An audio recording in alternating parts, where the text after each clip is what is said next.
para la Recording is burguesía on. y estábamos viendo parte de nuestro linaje femenino y las reivindicaciones que se han tenido.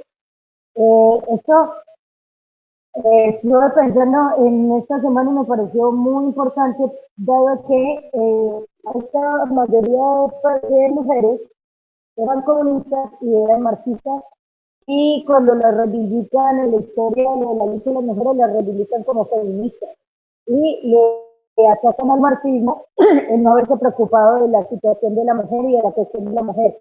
Y todas estas señoras eran marxistas y la participación que tuvieron dentro del movimiento femenino y dentro del movimiento obrero la como marxistas, no como feministas, porque en aquel entonces se reivindicaba el sufragio.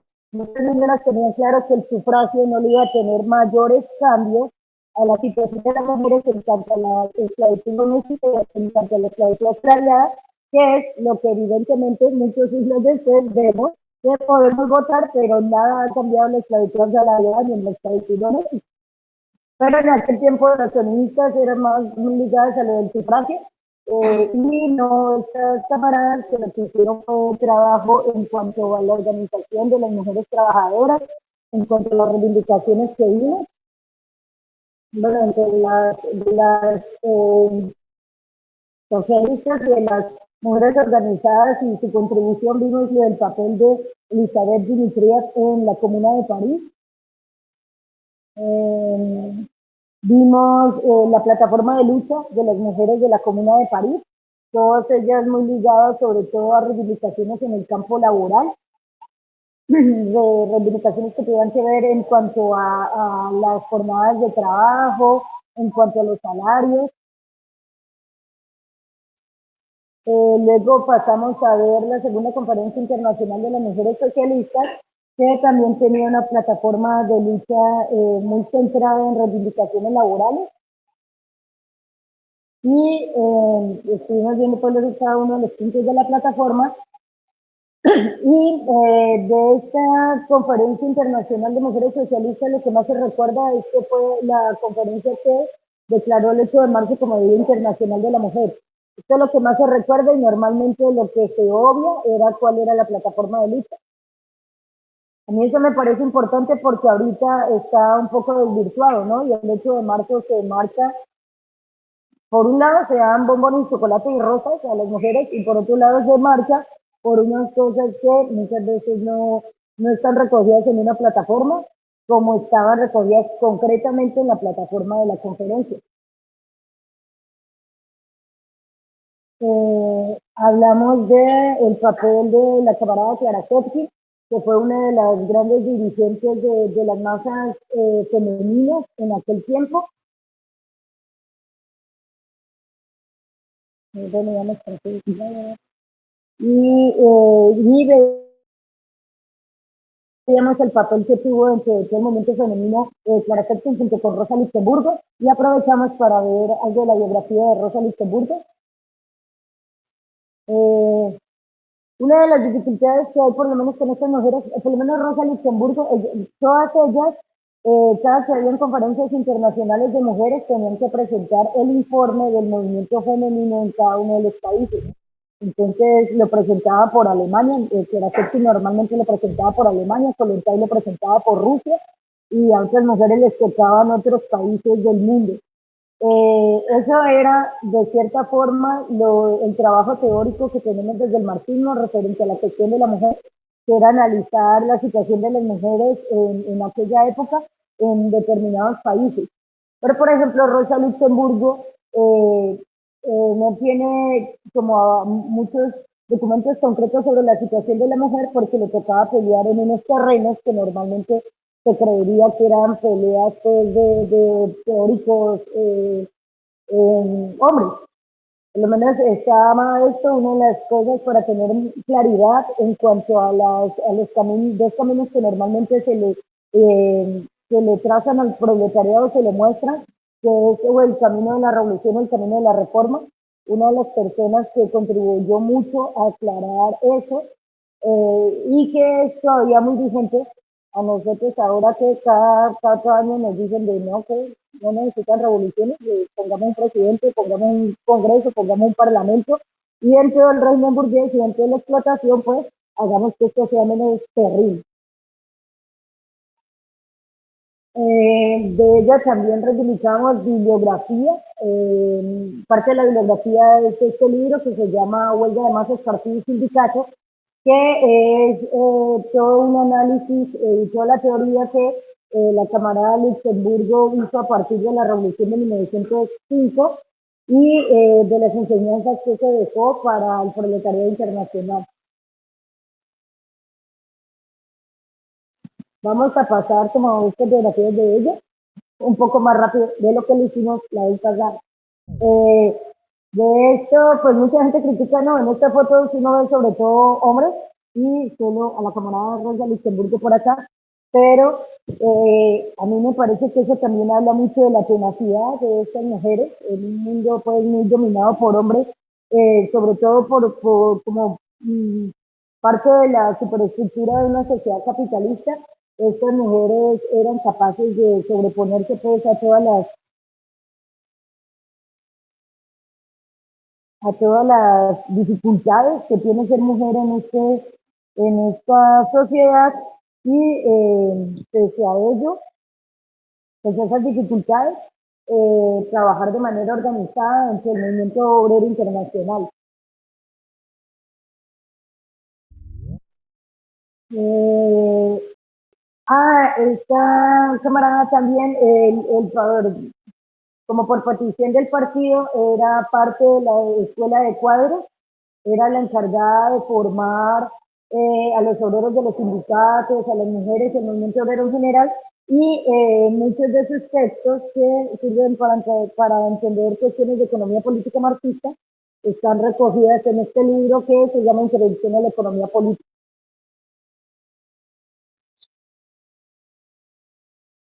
De la compañera le tocó vivir de la Primera Guerra Mundial, con todo el auge del fascismo en Alemania, y le tocó también tener la posición revolucionaria que tuvieron muchos marxistas y comunistas respecto a la Primera Guerra Mundial. La Primera Guerra Mundial creó como una división en campo de los comunistas porque a unos se fueron como con las burguesías de sus propios países para defender la nación, para defender la patria, desde las reivindicaciones que siempre hace la burguesía de llamar al proletariado a ser bando junto con ellos para defender el territorio, y el otro bando que era el de los revolucionarios, que llamaban a precisamente aprovechar el momento de coyuntura para levantar las armas contra la propia burguesía. Todo esto, finalmente, todo su papel antibélico y todo su papel de lucha contra la guerra imperialista, finalmente le costó el asesinato.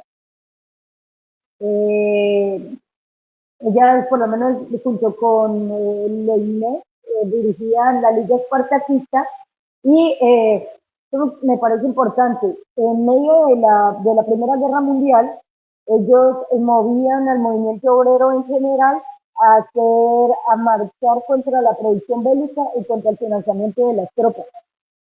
Que a mí me pareció una cosa importante ahorita que con esto de Palestina muchos no sabíamos qué hacer ni cómo uno contribuye a disminuir esto de la guerra en el Congo y en Sudán y en Palestina y desde qué puede hacer el proletariado de un país tan lejano como Colombia respecto a la guerra en Gaza.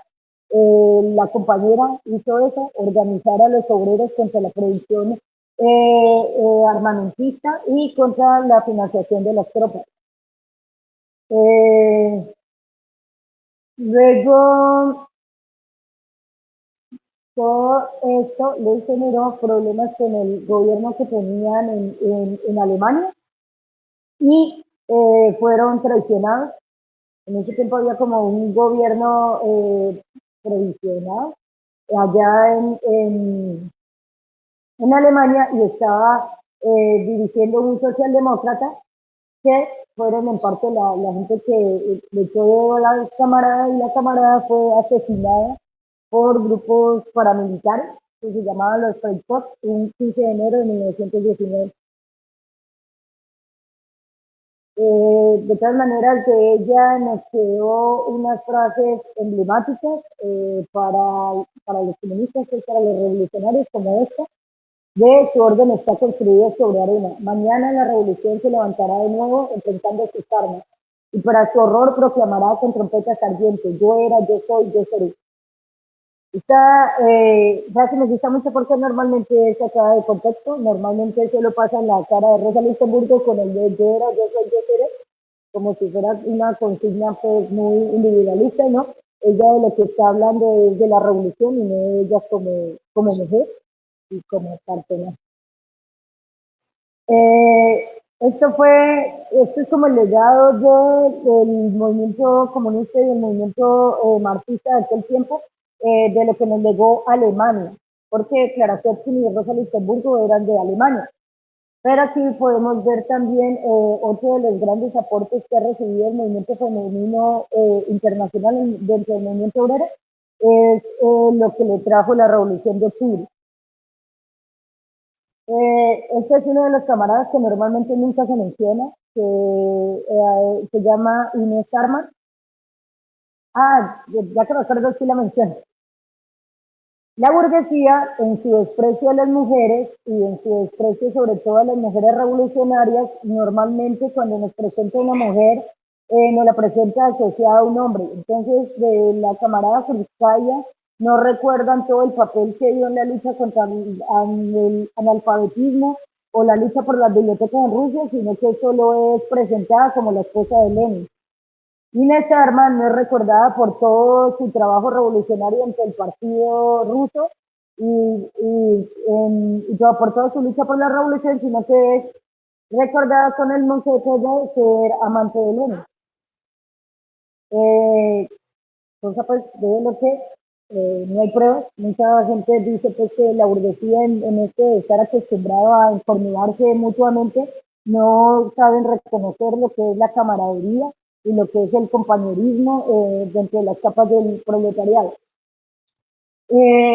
Hablándonos de la Revolución de Octubre, Inés Arman nos decía que con la Revolución de Octubre, tras el paso del poder a mano de los soviets, la liberación completa de las obreras mediante la supresión de las viejas formas de la familia y la economía doméstica, no solo se ha vuelto posible, sino que es una de las condiciones necesarias de la instauración del socialismo. Esto va ligado con lo que decíamos que la esclavitud doméstica se pesa sobre las mujeres de las clases trabajadoras, es un lastre para movilizar a la gente, para movilizar a la gente en temas sindicales, para movilizar a la gente en temas de lucha obrera y para movilizar a la gente en temas de cuestiones revolucionarias. La Revolución de Octubre fue un paso en la emancipación no solo del proletariado, sino como parte de la emancipación del proletariado, un paso en la liberación de la mujer. Algunas de esas formas tenían que ver con cuestiones materiales concretas, como es el desarrollo de los electrodomésticos. Cuando uno estudia el desarrollo de los electrodomésticos, ve que uno de los grandes avances lo hizo Rusia, porque en parte el movimiento revolucionario en Rusia y el socialismo ruso desarrolló mucho la investigación en electrodomésticos como una forma de hacer que el trabajo doméstico fuera menos penoso porque se podía mecanizar. Entonces en eso fue que hubo desarrollo en las neveras, en las lavadoras, las tostadoras, las aspiradoras y todo eso así. Una de las mujeres comunistas que más aportó en eso fue la camarada Alexandra Kollontai, que nació en 1872 y se murió en el 52. Fue nombrada comisaria del pueblo para la asistencia pública, tuvo como el honor de que de que en un país en el que el proletariado había tomado el poder, fue como la primera ministra que existió en la historia. Ningún Estado burgués se había atrevido a confiar en la dirección de una parte del Estado a una mujer, y eso sí lo pudo hacer la dictadura del proletariado en Rusia. Ellos crearon una legislación rusa que reivindicaba muchas cuestiones de las mujeres y que nos sirvió en tanto que los capitalistas por modo de la revolución acumularon mucho y tomaron como ejemplo muchas de las reivindicaciones de ellos, que es lo que ahorita se goza como derecho y que no lo viven mostrando como que se van a rebelar y hacer revoluciones y hemos sido benevolentes y generosos con todos ustedes.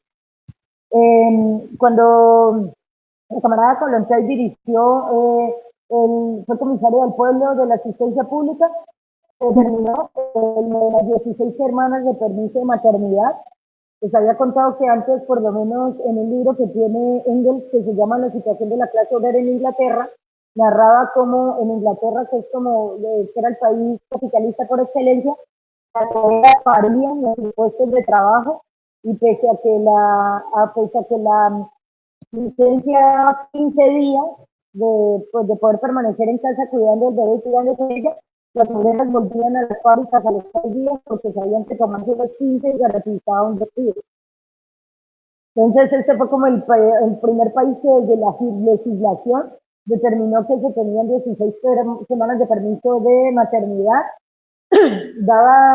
concedió el derecho al aborto libre y gratuito en los hospitales del Estado. Y nada de esto que me parece que ahorita no lo presenta la burguesía y le dicen como si inadmisible. Este derecho de que las madres de lactantes trabajaban solo 4 días a la semana y tuvieron tiempo libre regulado para dar el pecho. A mí me parece que una de las cosas bonitas de consultar estas reivindicaciones, estas leyes que existían en los países donde el proletariado ha podido tomar el poder y dirigir, es que podemos tomar de allí medidas que se necesitan actualmente, como esto, de que las mujeres lactantes trabajan solo 4 días a la semana porque ahorita que salen los gomelos a decir, es que el problema es que las mujeres ya no quieren parir. Y le das que lactar en este sistema es una mierda. Entonces es eso, ¿no? ¿De qué condiciones creamos para que la gente para, cría, lacte y haga todas estas cosas? Entonces, pues la burguesía no nos va a conceder eso así pues de buenas a primeras, solo preocupados por sus pensiones y por sus impuestos, sino que hay que arrancárselos. Y una de las formas de pensar en qué podríamos exigir es también volver a estas plataformas de lucha que nos legaron estas mujeres. Otra era de que todas las mujeres recibían su salario aunque se ausentaran del trabajo y ayudaban a amigas o compañeras laborales y políticas en el nacimiento de sus hijos y de sus hijas. En esto de ahorita pues que está tan en boga lo de la sororidad, esto era una medida política, ¿no? De mostrar a las mujeres que no estaban solas, que no solo los acompañaba el estado de dictadura del proletariado, sino que también podían tener a la mano a las otras compañeras sin que esto fuera una jornada adicional o implicara mayor desgaste laboral por parte de las mujeres. Pelearon mucho crearon jardines infantiles que permitían a las mujeres ir a trabajar con la certeza de que los hijos iban a estar bien cuidados. Esto que ahorita la burguesía nos presenta de, miren cómo nos preocupamos por los hijos de los pobres, ¿no? Esto fueron ellos obligados a realizarlos, a crearlos, porque los países socialistas lo habían hecho. Concedieron el derecho al voto y al ser candidatas a las mujeres, el derecho al divorcio, el acceso a educación universal y gratuita y el salario igual que el de los hombres, que es una de las peleas actuales, vigentes. Ahorita que es lo que señala aquí, mucha gente no ve la disparidad salarial abierta y directa y concreta, pero muchas de esto se dice que es lo que afecta a la esclavitud doméstica. Las mujeres que tienen hijos que ir a cuidar, que atender, que ir a hacer tareas, o que tienen que ir a cuidar al papá, a la mamá, a los adultos que están enfermos, no tienen tiempo para hacer horas extras y mínimamente por las horas extras ya el salario va menguando. En estos días salió una cifra de que parir un hijo significaba tener un salario de 48% menos por los gastos, por el desgaste que implicaba y porque las mujeres que tienen un hijo normalmente se olvidan de poder tener tiempo para hacer horas extras. Esto es como una de las cosas que a mí personalmente me da mucha rabia que le indiquen al marxismo no preocuparse por la situación de la mujer cuando fue desde los estados socialistas y desde los partidos comunistas donde las mujeres empezaron a tener un papel protagónico, un papel donde podían hacer sus reivindicaciones abiertamente y pelear por ellas con la importancia que tiene esto de que una mujer se despierta para la vida política y que es capaz de plantarle cara a un patrón y plantarle cara a una lucha contra la clase enemiga, tenga muchísimas más facilidades y muchísimo más carácter para plantarle cara también a la opresión y a la explotación que encuentre dentro de su hogar. De esta es Inés Arma, la que les comentaba que normalmente la reivindican, o bueno, no la reivindican, pero le ponen el mote de que su importancia para la burguesía era el haber estado muy al lado de Lenin y de Kristalla. Inés Armas nació el 8 de mayo del 74, fue criada por unas tías y unas abuelas maestras, y luego ella misma se convirtió en maestra. Fundó una escuela para niños campesinos cerca de Moscú y inicialmente creó una organización burguesa para una organización caritativa para las mujeres que ejercían la prostitución. Finalmente, en 1903 se afilió al Partido Obrero Socialdemócrata Ruso y deslindó con esas posiciones filantrópicas feministas. La mayoría de estas mujeres fueron, por su trabajo político, fueron encarceladas frecuentemente, pasaban mucho tiempo en la cárcel. Eh, a la compañera Inés Arban creo que dice en este después, una de las cuestiones de haber pasado tiempo en la cárcel le dejó una enfermedad que fue lo que ocasionó que finalmente muriera, contrayendo otra enfermedad. La mayoría de estas mujeres normalmente se dedicaban a las imprentas clandestinas y a crear periódicos para mujeres y para educar a las mujeres y movilizarlas en la lucha. También fueron a universidades, burguesas fueron como de las primeras mujeres en asistir a universidades a formarse. Ella también estuvo en el Congreso de las Mujeres Socialistas, donde se instituyó el 8 de marzo como el Día Internacional de la Mujer.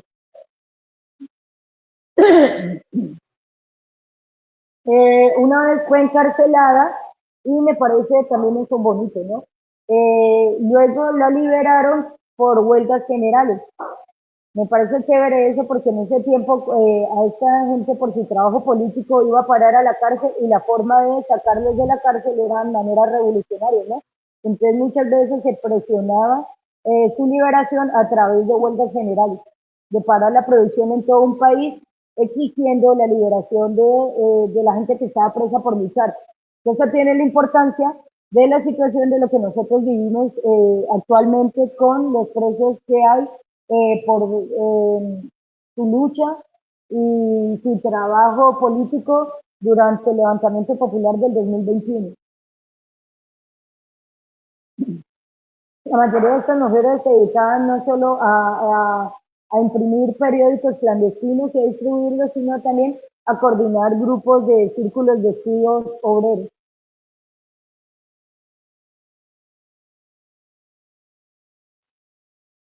Y normalmente, dado que a los cuadros más importantes del partido o a muchos de los camaradas, pues como más emblemáticos, los vivía persiguiendo la policía. Normalmente las mujeres que se encargaban de mantener en pie las escuelas de cuadros eran mujeres como Rosa Luxemburgo o como Inés Armas y Cristaya. Eh, Ella por lo menos en 1914 pues, fundaron junto con otras mujeres bolcheviques, con Kristaya, con Kolontai, el periódico Rabonitsa, que eran periódicos, un periódico que se llamaba La Obrera, que lo que hacía era difundir las condiciones laborales de las mujeres y hacer denuncias constantes y hacer llamamientos constantes a la movilización y a la educación de las obreras. ¿Sí? En este esto a uno le da cosas que digan, ah, es que el marxismo nunca se preocupaba por decirle, la gente que tenía prensa especial para educar, para movilizar y para politizar mujeres eran estas camaradas, que eran los que creaban las organizaciones, creaban los periódicos y garantizaban la distribución.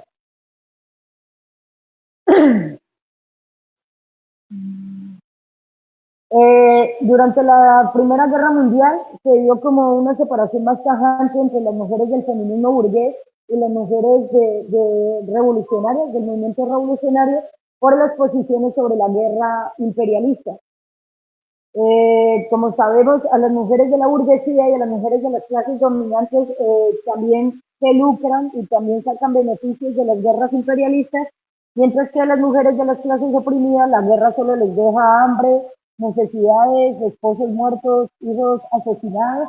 Entonces, toda esa lucha estas mujeres emprendieron contra la guerra imperialista y a denunciarlo como una guerra carnicera que asesina contra la clase obrera de diferentes países, terminaba distanciándolas aún muchísimo más de lo que había hecho el feminismo burgués.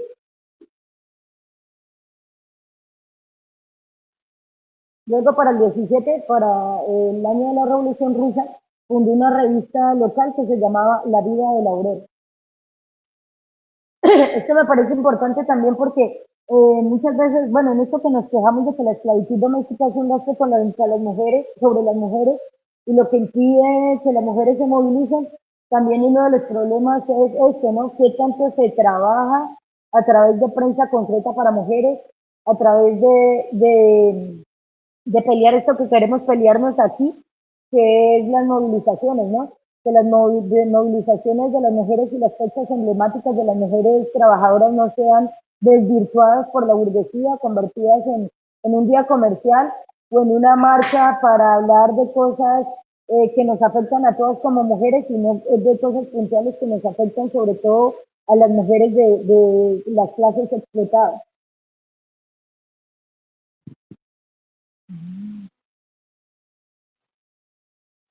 Inés Arman junto con otras camaradas en 1919 fundaron una organización internacional que se llamaba la CNSD, Internacional. ¿Sí?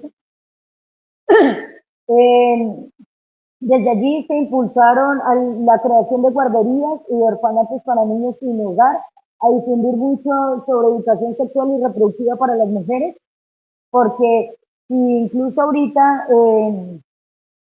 hay mucho atraso en cuanto a esto, en cuanto a educación sexual y reproductiva para las mujeres.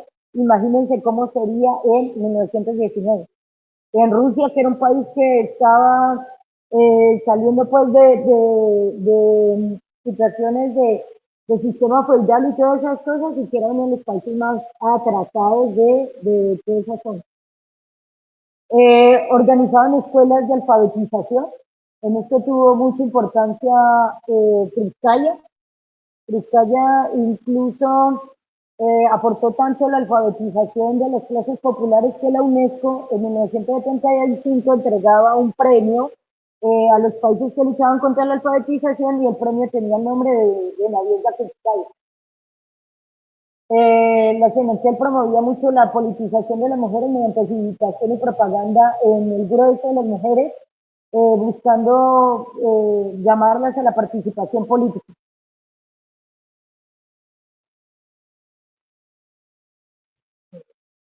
Y Inés Herman se murió muy joven, a los 46 años, en 1920.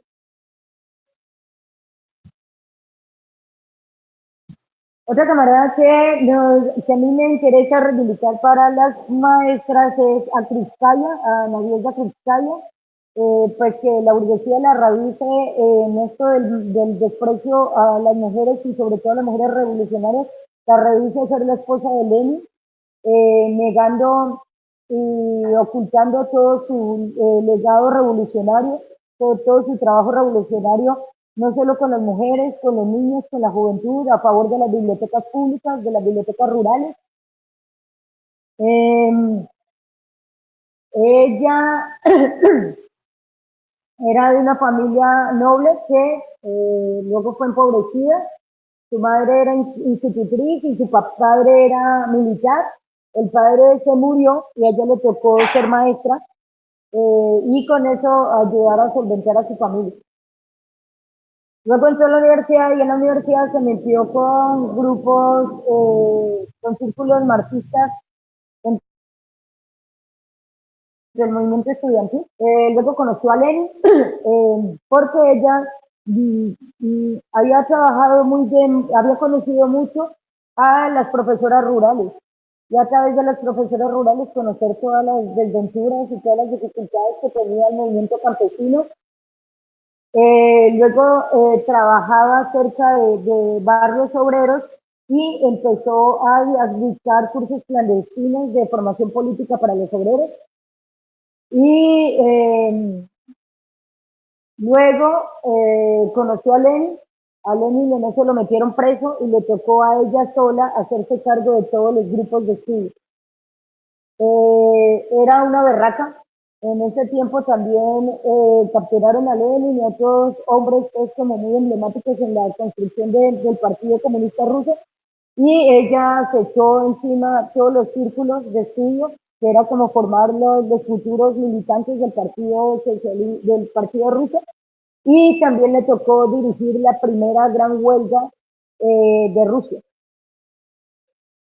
Fue de las huelgas más grandes que se dieron en Rusia, las dirigió Krutskaya, que es esto que la burguesía tiene pues la desfachatez y la mezquindad de reducirla solo a la figura pues que estaba al lado de Lenin, ocultando pues todo el trabajo político y organizativo que ella hizo.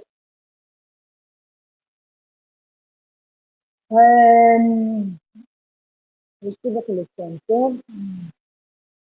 Sí, esa fue la primera gran huelga, fue en el 1909 y paralizó los brazos de 30.000 obreros textiles de Pittsburgh, que fueron todos los antecedentes a la primera revolución rusa de 1905 y a la revolución rusa de 1917. Esa huelga la ganaron y concitaron que se redujera la jornada laboral. Gracias a la experiencia en esa huelga, Turskaya escribió este libro que se llama La Mujer Obrera, lo escribió en 1900, que es como de los primeros trabajos teóricos que hizo la mujer marxista sobre la situación de las mujeres en Rusia. Este libro todavía se puede conseguir en digital, es muy bonito, habla de todas las vicisitudes que tiene y es muy actual, habla mucho de los problemas de criar y de maternar y de ser madre en la Rusia de aquel tiempo.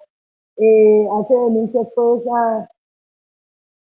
en aquel tiempo por lo menos las mujeres no podían cuidar a los hijos y los dejaban en guardería y la señora de la guardería tenía cualquier cantidad de muchachitos y las señoras de las guarderías, a las guarderías luego les empezaron a llamar fábricas de ángeles, porque las señoras, que era una sola señora teniendo muchos bebés, los dormían con zumos de papa o con vodka, y muchos niños se morían por intoxicados con esto.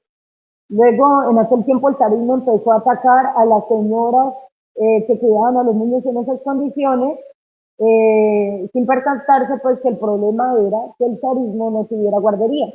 Por eso una de las reivindicaciones de estas mujeres rusas fue hay que tener guarderías donde cuiden a los niños de manera que sea confiable para sus madres, porque la experiencia era de que las guarderías eran fábricas de ángeles, como les llamaban.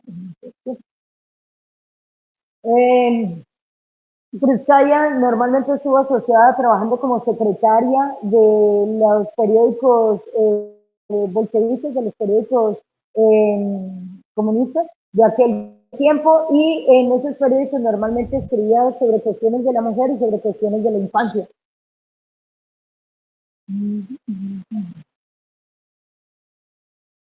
Luego así dirigió inicialmente el Istra, luego dirigió el periódico Adelante aparte de dirigir los periódicos dedicados exclusivamente a la población femenina. Fue durante mucho tiempo secretaria del Comité Central del partido eh, y publicó muchos artículos sobre educación politécnica, sobre educación de la infancia, sobre cómo organizar la juventud, sobre cómo organizar a los niños.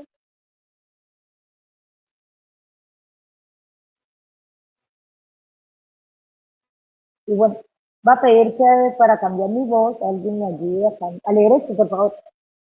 Y ese alguien debe ser Dylan, que está enfrente. Mientras las organizaciones escolares separan de la burguesía, la escuela laboral será una obrera. Solo la clase obrera podrá hacer la escuela laboral.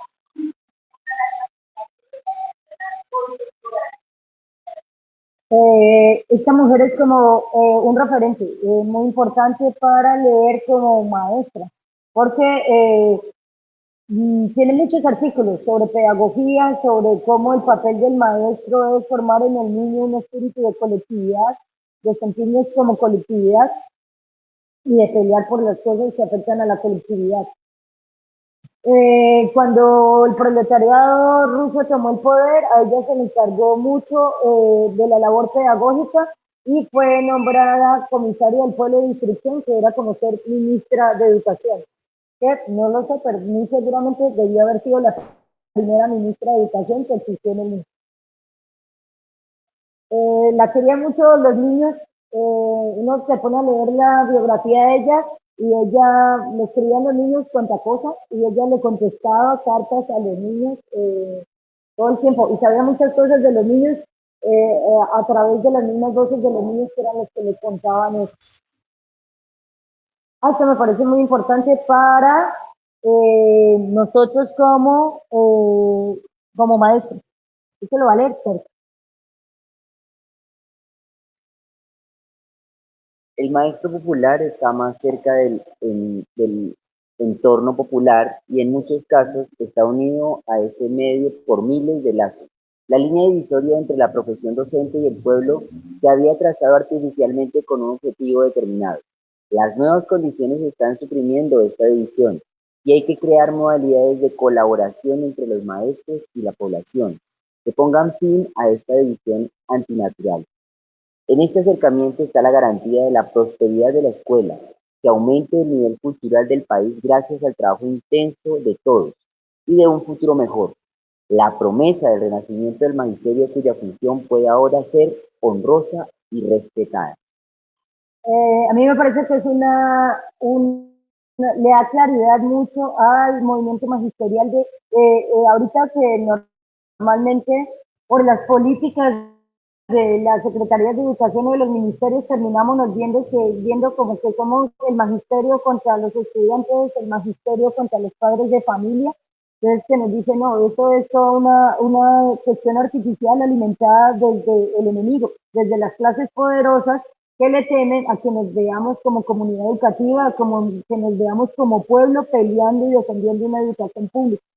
Entonces, la cosa está en eso, en que el movimiento sindical y el movimiento magisterial no se crea la falsa división y peleemos todo lo que hay que pelear como pueblo, contando con los brazos, las fuerzas, los deseos, los sueños de nuestros estudiantes y de sus familias. Es muy bonito. A esta señora amaba mucho las bibliotecas, trabajó muchísimo por la construcción de bibliotecas, sobre todo bibliotecas rurales en Rusia y de bibliotecas en general.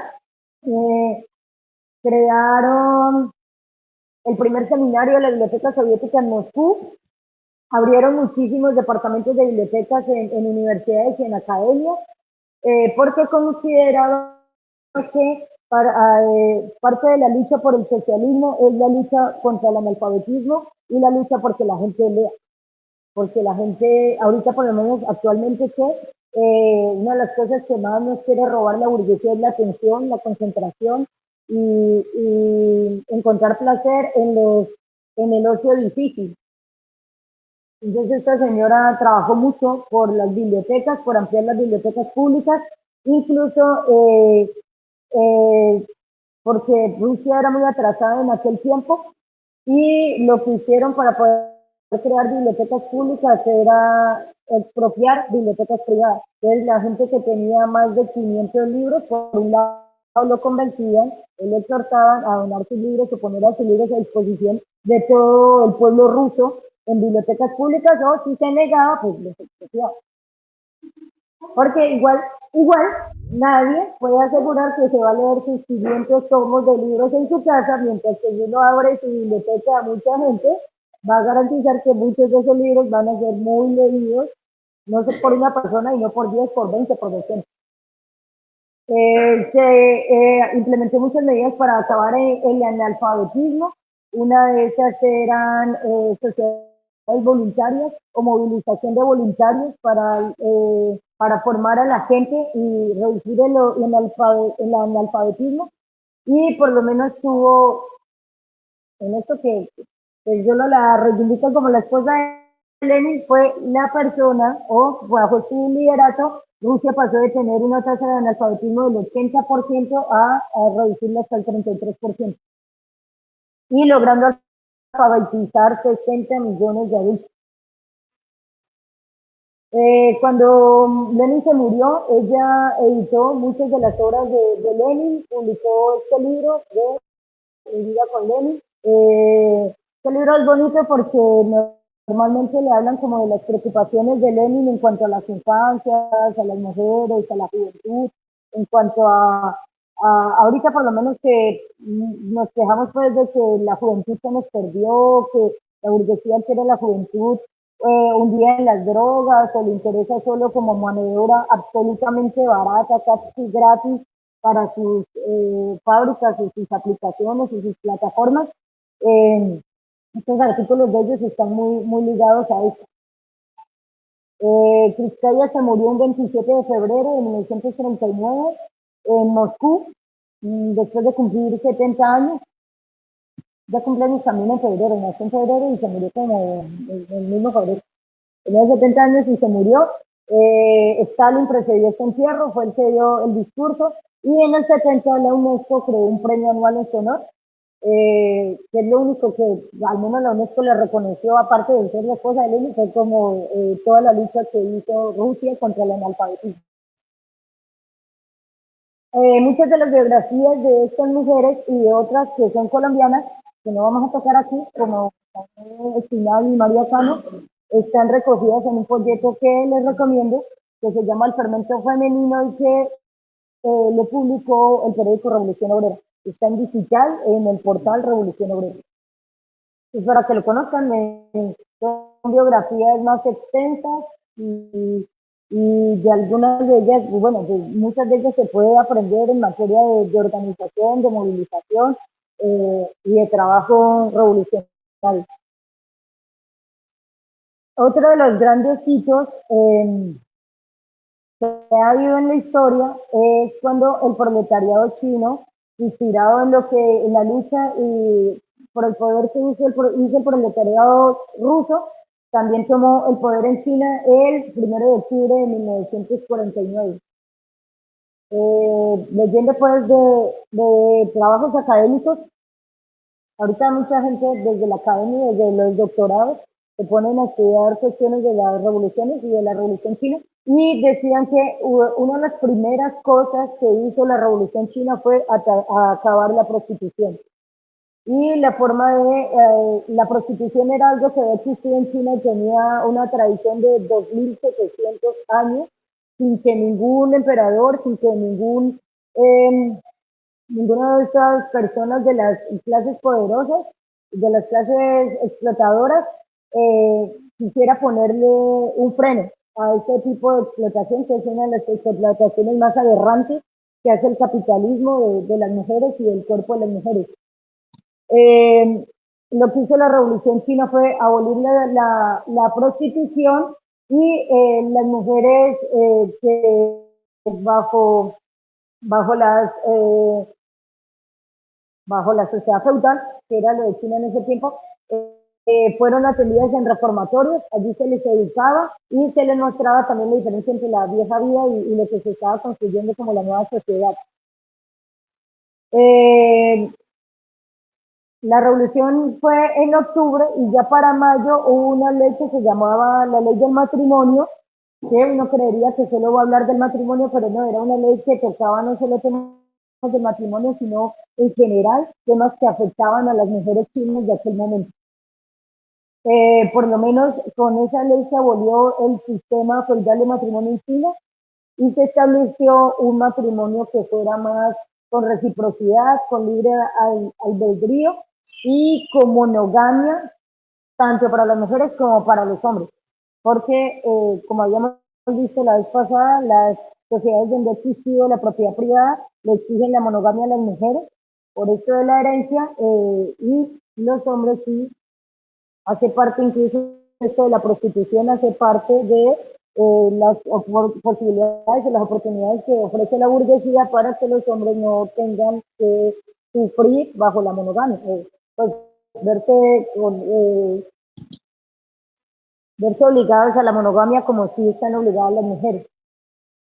Esta ley del matrimonio de la República Popular China daba libertad no solo para contraer matrimonio, sino también para divorciarse. Los únicos que tenían dificultades para divorciarse eran los hombres cuando pretendían divorciarse de una mujer que tenían en embarazo. Entonces, los hombres no podían divorciarse si su esposa estaba en embarazo, pero la esposa sí podía divorciarse aún estando en embarazo. Esa restricción no aplicaba para las mujeres. Se exigía la monogamia, tanto de los hombres como de las mujeres, se prohibió la bigamia, se prohibió el concubinato y se prohibió el matrimonio entre menores de edad. Cosa que en las sociedades actuales, muchas legislaciones no le ven problema a matrimonios con niños de 9 años, con niños de 12 años, de 14 años. La Revolución China sí le dio problema a eso y no se permitía ni que un adulto se casara con menores de edad, ni que los menores de edad se casaran entre ellos. Yo sí, desde las organizaciones comunistas, educaban mucho a los jóvenes de decir, no, viví tu vida y pensaba en casarte ya por allá cuando estés grande, cosa que ahorita la neurociencia avala y le piden a la gente que por desarrollo de su neocórtex no se case antes de los 30, porque no tiene el neocórtex suficiente para aguantar un matrimonio y para que luego le lleguen hijos.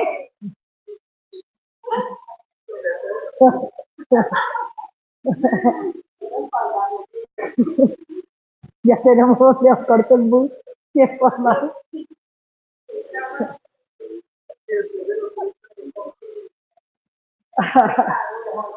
Eh, este, esta ley del matrimonio tenía derechos igualitarios tanto para las mujeres como para los hombres dentro del matrimonio con respecto a las obligaciones del matrimonio y con respecto a la propiedad. Las mujeres que quedaban viudas eran libres de volver a casarse si lo querían. Antes de esa ley no. Si uno quedaba viudo a los 30 ya le tocaba vivir de por vida sin poder casarse las mujeres. Se prohibía el intercambio de esposos por bienes. Se le dio a las mujeres derecho de posesión y manejo igualitario entre la propiedad familiar, porque antes de la ley, si a la mujer quedaba viuda, luego la tierra la tenía que mandar o el esposo sobre la propiedad mandada o el esposo del marido o el hermano de la señora. Nunca podía ella determinar y tener derechos de posesión sobre su tierra. Creo que esto todavía perdido en Colombia. Hace poco hubo una denuncia de cómo en esta restitución de tierras y todos estos asuntos la tierra más se daba en propiedad a los hombres que a las mujeres, que eran muy poquitas las mujeres que el Estado colombiano les había titulado tierras actualmente. Y esto sí era algo que desde 1950, cuando el proletariado está en el poder y entiende y comprende eso, sí es capaz de por ley de derogarlo y de ordenar otro tipo de derechos para las mujeres y los hombres. Y hablaba de la posibilidad de adoptar un hijo. Antes de esa ley no se adoptaba, no sé qué. Sí.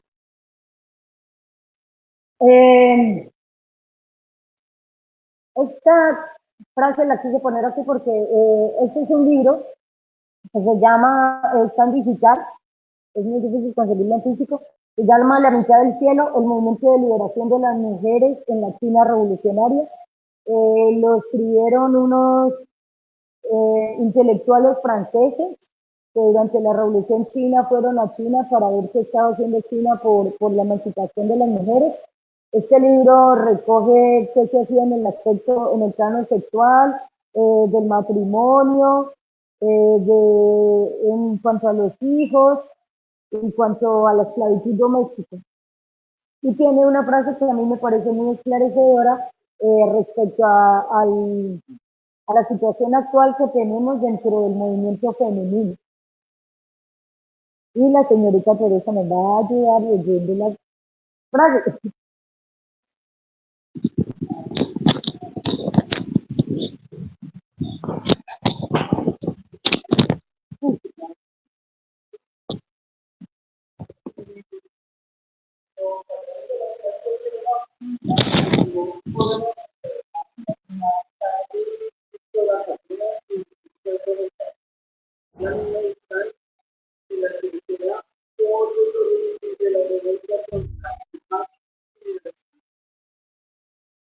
Esto es, cuando uno ve historia del movimiento obrero, sabe que, conoce que cuando en los albores del capitalismo, en Inglaterra, que era como el país capitalista por excelencia, los primeros obreros que se organizaron como bajo el liderato de un señor que se llamaba Ned Ludd, y lo que hacían era destruir las máquinas, porque ellos veían que como cientos de obreros eran reemplazados por una sola máquina, veían el enemigo no en la clase burguesa, que era la que se veía beneficiada por introducir la máquina, sino que veían al enemigo en la máquina.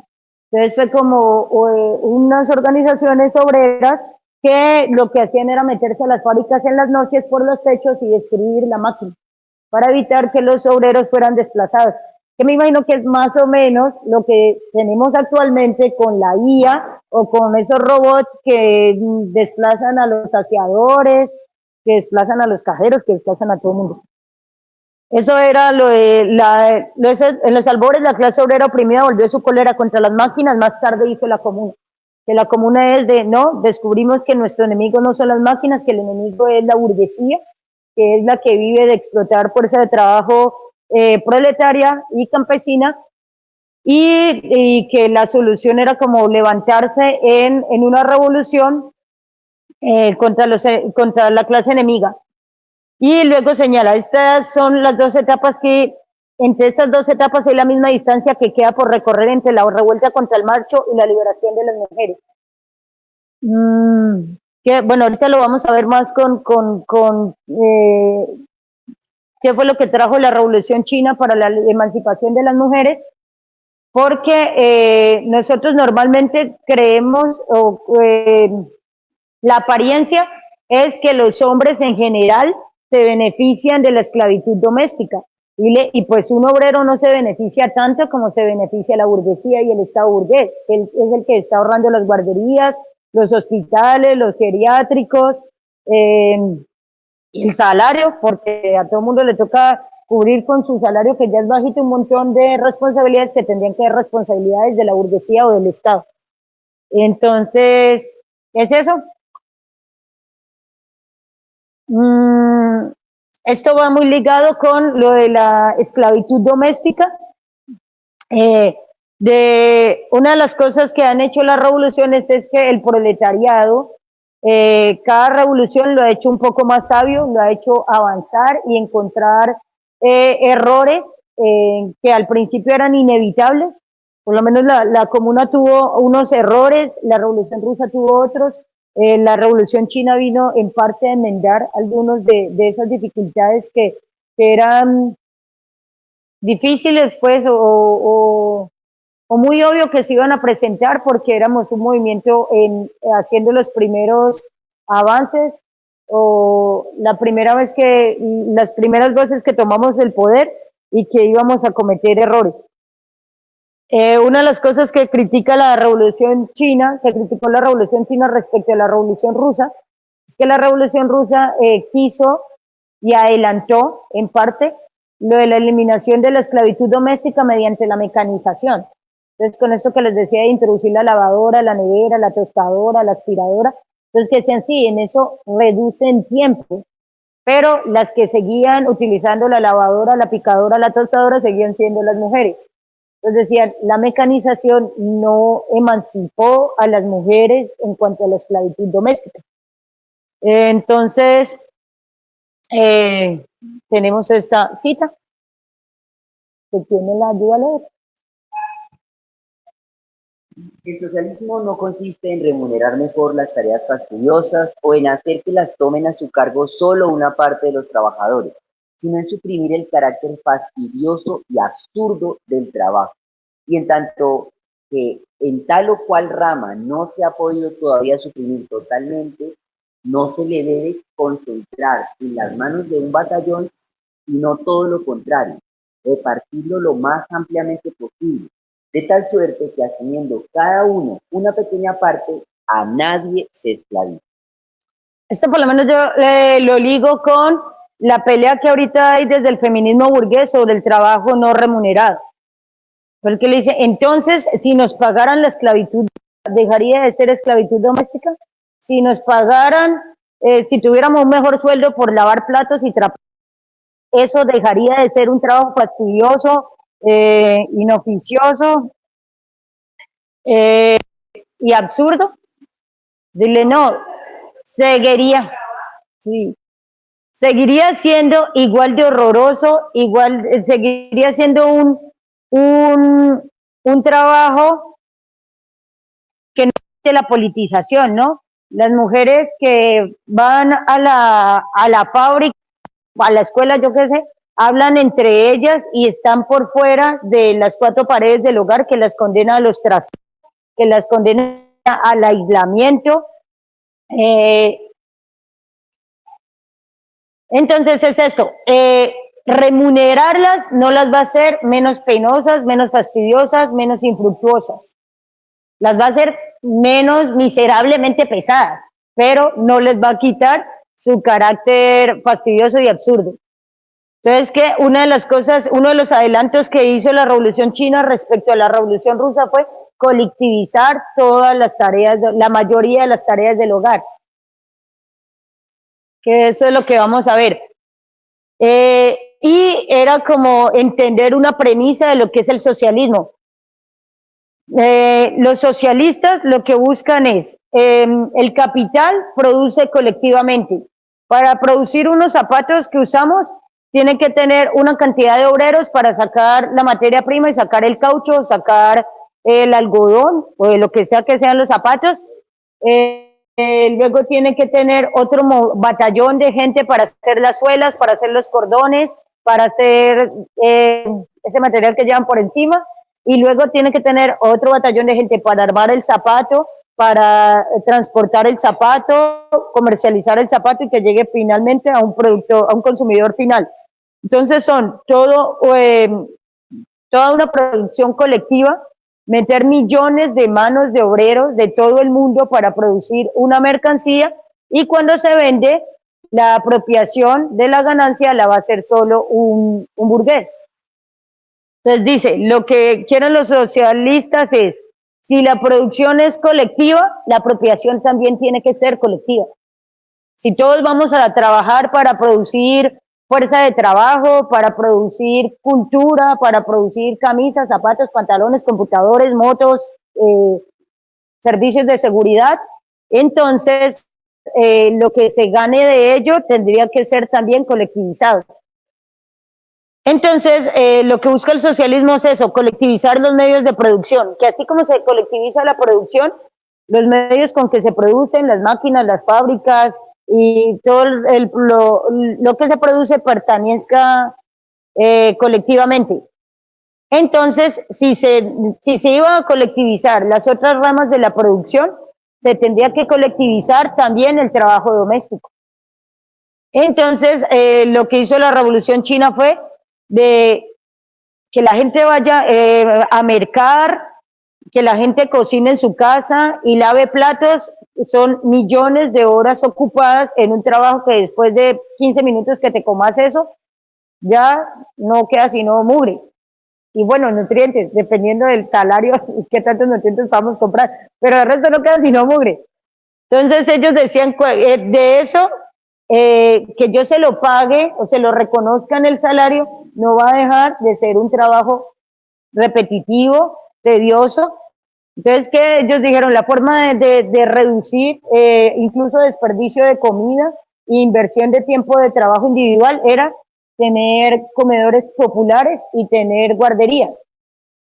En ese tiempo, por lo menos, los obreros comían, desayunaban en las fábricas, comían en las fábricas, los estudiantes desayunaban y comían en las escuelas, y habían comedores como por barrios también, pero era como colectivamente producimos la comida que todos necesitamos comer todos los días para no esclavizar individualmente en cada hogar a gente haciendo eso. También se colectivizó porque en los hogares se perdía mucho tiempo, y sobre todo perdían mucho tiempo las mujeres en remendar ropa, en arreglar zapatos. Entonces, por lo menos parte del trabajo de los jóvenes y de su aporte a la sociedad era, la mayoría de la gente que arreglaba ropas y zapatos eran la población joven y la población anciana.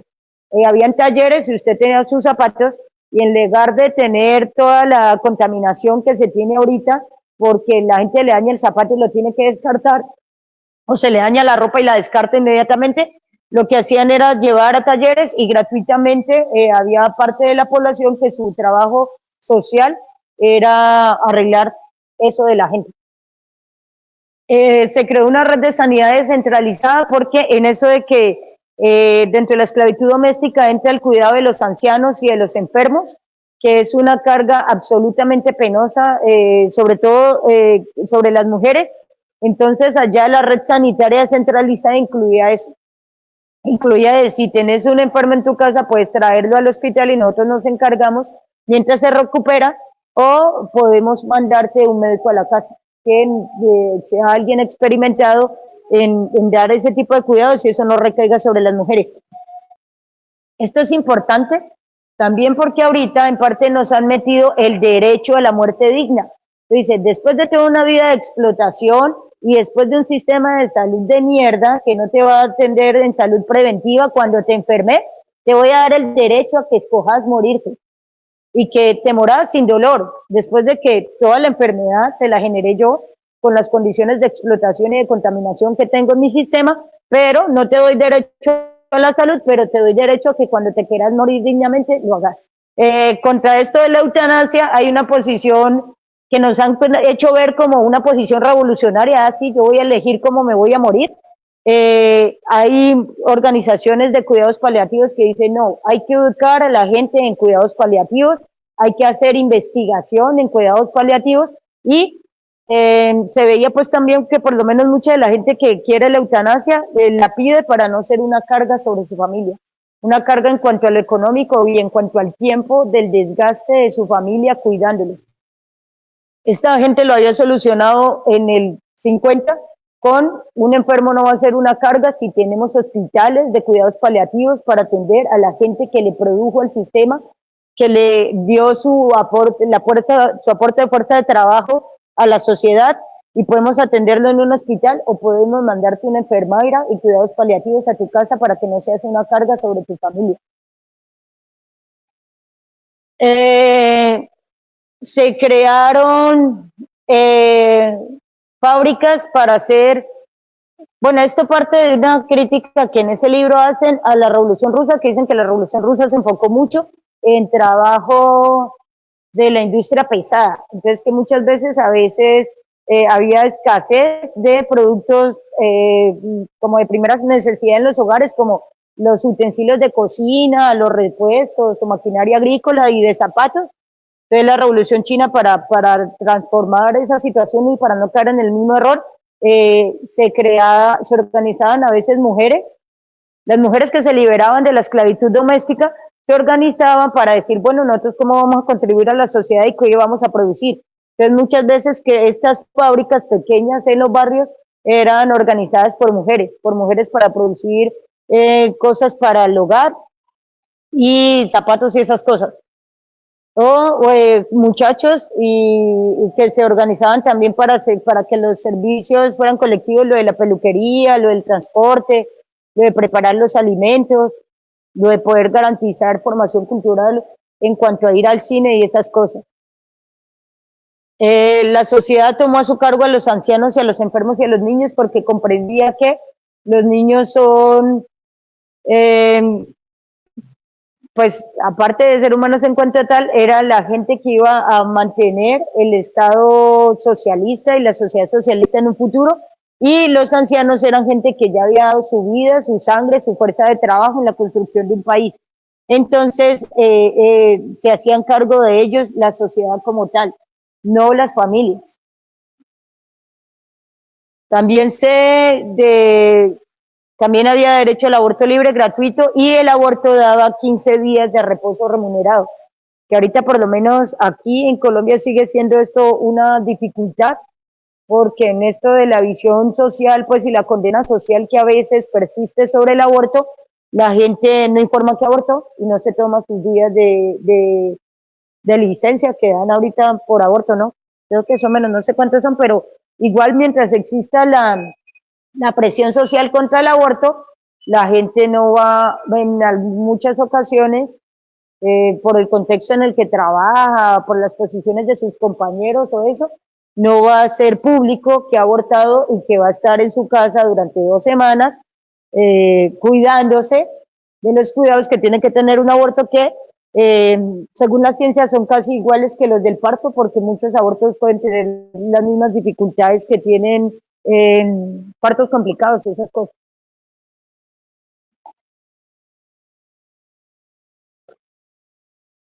Entonces la revolución china, por un lado, lo de la esclavitud doméstica la resolvió como la resolvió la revolución rusa, que fue algunas cosas se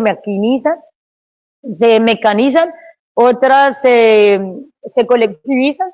Se colectivizó lo de los comedores, lo del cuidado de los enfermos, lo del cuidado de los niños, la reparación de las cosas que se dañan en el hogar. Sin embargo, no podían colectivizar el aseo que cada quien tiene que hacer en su casa, pues por mínimamente barrer, limpiar el polvo, trapear. Eso lo intentaron solucionar con mecanización, muy de la mano de Rusia, que era la que tenía una industria pesada muy desarrollada y contribuía con esos aparatos. Y con educación, de decir, si usted va a tener que seguir barriendo y trapeando y limpiando el polvo de su casa y tendiendo la cama, pues tiene que haber una repartición igualitaria entre el marido y la mujer de ese tipo de tareas. Pero lo más central no era repartirse igualitariamente la esclavitud doméstica, sino colectivizarla.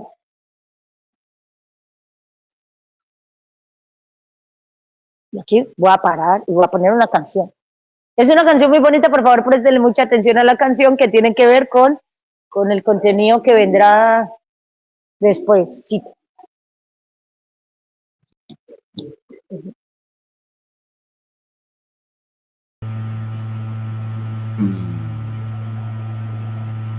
¿Cómo es que llama?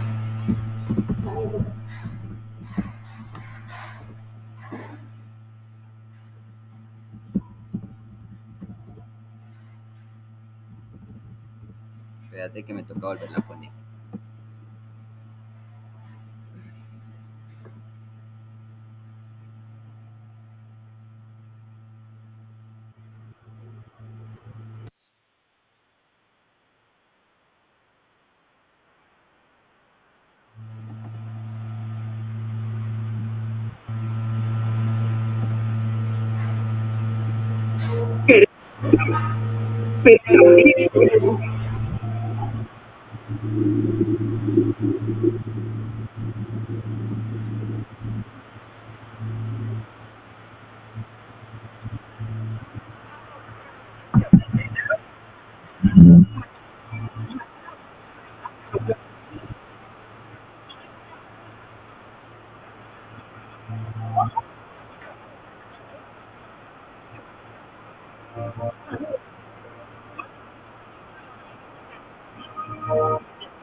Bueno, parece ser que algunas de ustedes no pudieron escuchar. Les recomendamos, es una canción de Los Chicos del Maíz, se llama Pan y Rosas.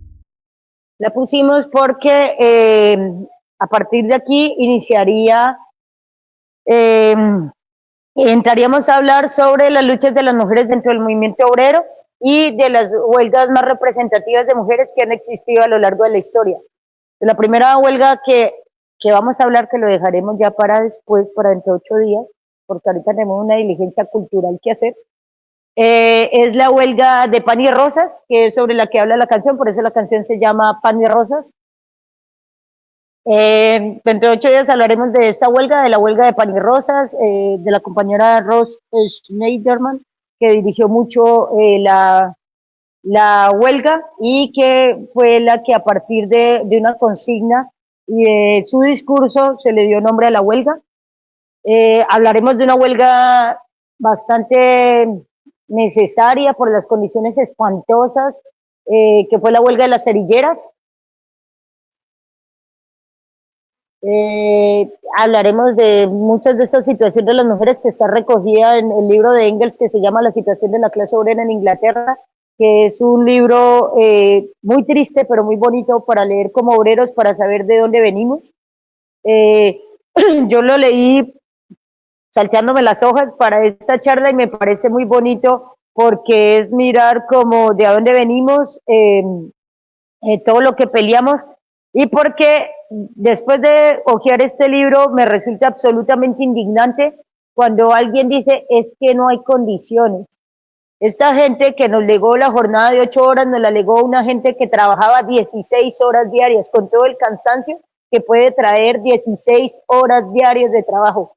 Y esta gente con 16 horas diarias de trabajo fue la gente que peleó por formar sindicatos clandestinos, que peleó por legarnos a nosotros una jornada de 8 horas para que ahorita muchos de nuestros dirigentes digan, no, es que no hay condiciones. Entonces dile, si esta gente se hubiera puesto a pensar que no tenía condiciones para pelear por una jornada laboral de 8 horas, nosotros hoy estaríamos trabajando las 120 horas semanales que quiere Elon Musk que trabajemos.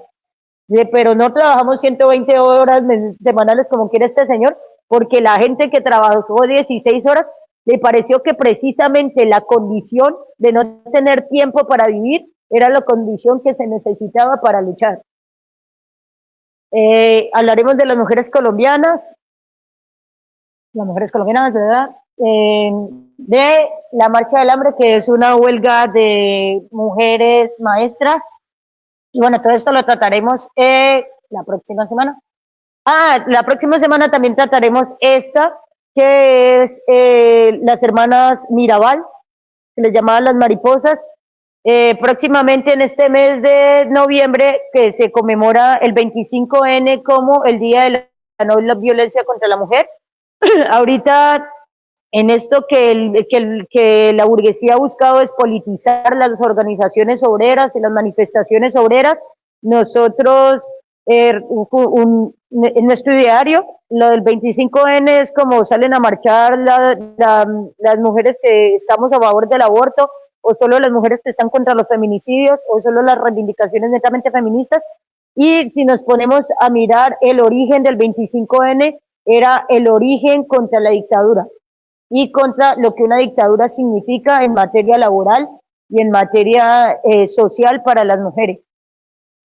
Allí llegaremos porque uno de los objetivos de estas charlas en noviembre es convocar a las mujeres del magisterio, a las mujeres de las bibliotecas públicas que son tan estalladas y que están en unas condiciones laborales bastante difíciles, a que el 25N se marche, porque la violencia contra las mujeres no son solo los feminicidios, ni la violencia intrafamiliar como tal, sino que también es violencia en las condiciones laborales en que muchos gremios feminizados trabajamos hoy. También es violencia que el gremio del magisterio, que está compuesto sobre todo por mujeres, sea el gremio que más problemas de salud mental está teniendo actualmente. Entonces, allá iremos el próximo jueves. Esperamos que nos acompañen. La cita también será a las 4.